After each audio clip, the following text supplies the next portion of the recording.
Alors, voici notre crâne. Donc, je vais enlever le pariétal, donc les morceaux osseux qui protègent notre boîte à poux, qui protègent donc tout notre matière blanche et notre matière grise, notre cerveau en fait. Voilà. Donc, tout ce qui est en mauve, c'est notre cerveau. Il nous reste un morceau de temporal que j'enlève. Voilà. Alors, on va enlever la dure-mère aussi. Et là, vous avez tous vos lobes, hein, pariétal, temporal, frontal, occipital. Et ça, c'est ensemble, elles forment, ces lobes forment la substance blanche et la substance grise. Alors, on cache tout ça et on se retrouve en plein centre de notre cerveau. Alors, ça, c'est le système limbique.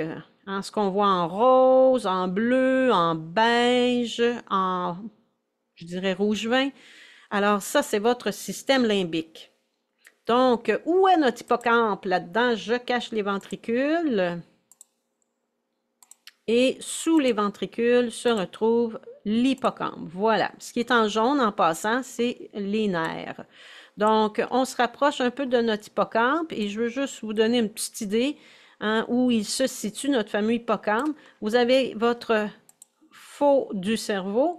Alors, l'hippocampe, là, il est presque au centre du cerveau. Donc, l'hippocampe, lui, est responsable de la mémoire à long terme, il est responsable de la mémoire de navigation. Vous savez, la mémoire de navigation, ça veut dire être capable de se repérer dans l'espace, donc c'est-à-dire, et dans le temps, s'orienter. Donc, de se rendre à un point A, un point B, d'être capable de revenir du point B au point A. Donc, ça, c'est la mémoire de navigation. Tout ce qui est les apprentissages aussi, c'est l'hippocampe qui stocke ça. Et il serait aussi connecté à d'autres structures pour la gestion des émotions. Donc, si par exemple vous avez devant vous une personne atteinte d'Alzheimer, donc il est fort à parier que malheureusement son hippocampe a perdu de la grosseur, on va dire ça comme ça. Donc, il devient un petit peu plus petit. Et c'est un des signes qui inquiète donc les chercheurs et les spécialistes en la matière en ce qui concerne la les maladies dégénératives du cerveau, parce que c'est pas juste l'Alzheimer aussi, il y a le Parkinson et d'autres maladies aussi.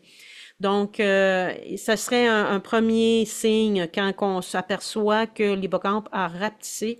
Alors, c'est un premier signe que, là, plus tard, on va peut-être effectivement commencer à avoir des problèmes de maladies dégénératives. Donc, je vous donne un exemple, tout d'un coup, une personne qui connaît très bien son chemin commence à se poser des questions par où passer. On en entend souvent de ces histoires-là.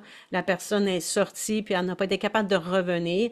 Donc, il y a fort à parier qu'effectivement, il y a eu peut-être diminution de cette masse hippocampe, de l'hippocampe. Voilà.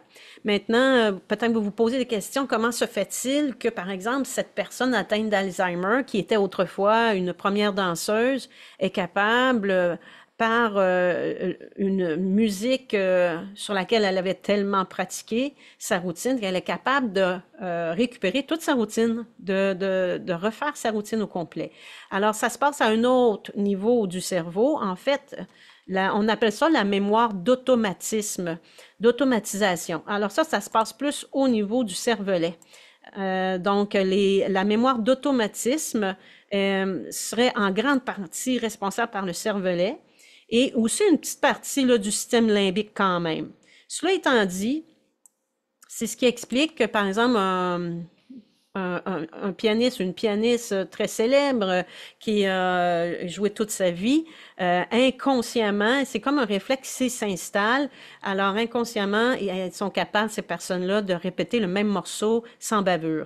On voit ça régulièrement. Donc, il ne faut pas mêler les choses. C'est des mémoires, effectivement, qu'on pourrait dire à long terme, mais c'est une mémoire d'automatisation, donc qui n'est pas tout à fait structurée de la même façon qu'une mémoire à long terme.